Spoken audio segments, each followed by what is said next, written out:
Hello mga kasari, magandang araw po sa ating lahat. Kumusta po ang lahat? So ngayon guys, nandito nga po kami sa Your Place. So sa pancake, ano ba yun? Sa pancake, basta pakita ko lang sa inyo kung ano yung itsura nun. Yung kinainan namin. Kami ay nag-day off. So ito po yung mga pagkain na kinain ko or in-order ko. So first time po akong, siguro nakakain na po ako nito yung mga na trabaho pa ako. Pero sa tagal na. So, ngayon salamat at experience natin ito. At first time ko pong kumain sa restaurant na ito. Nakasama si Scott. Kaya thank you po sa kanya. No? At ayun, ang sarap.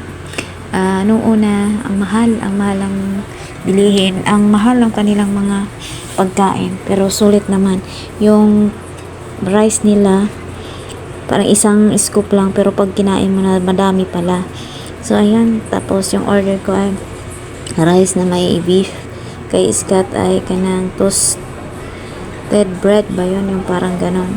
So, ayan. Pagkatapos namin kumain nun, pagkita ko dyan, yung mga picture na aming kinakain or in-order. So, ayan. Tapos, kumain naman kami ng banana split. So, first time ko talagang kumain ng banana split. So, parang kumain ka lang naman ng ice cream. Ayan siya. So, ang sarap naman talaga, pero medyo may kamahalan. Pero, meron pa man, salamat at na-try po natin.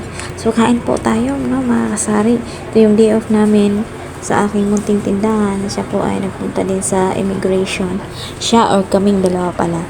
So, pag uwi namin, dumaan lang kami sa Robinson Galleria para kumain kami. At, siyempre, first time din niyang makarating dito sa Robinson Galleria. So, ayan.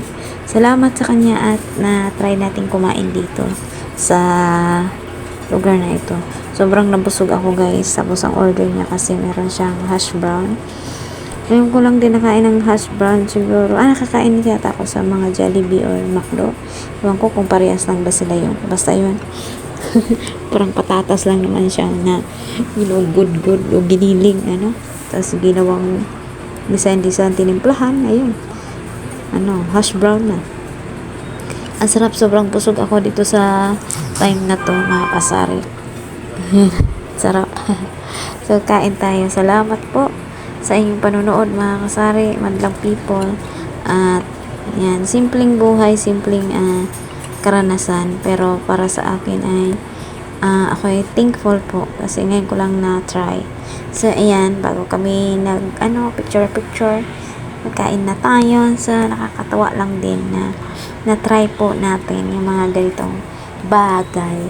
Dati ay hindi ko po tinitingnan mo lang sa labas ng mall kung anong meron. So, ayan po ang order ko. Ang sarap, sobrang busog ako niyan. Thank you po kay Scott. Ayan ang kanyang order. So, yan. Sobra. Ang dami palang rice. Tapos, hindi ako makatayo pagkatapos ang kumain. Salamat sa panonood. God bless. Thank you so much for watching, guys. Ito pala yung pangalan ng aming kinakainan sa Pancake House. Thank you. God bless everyone. Thank you so much.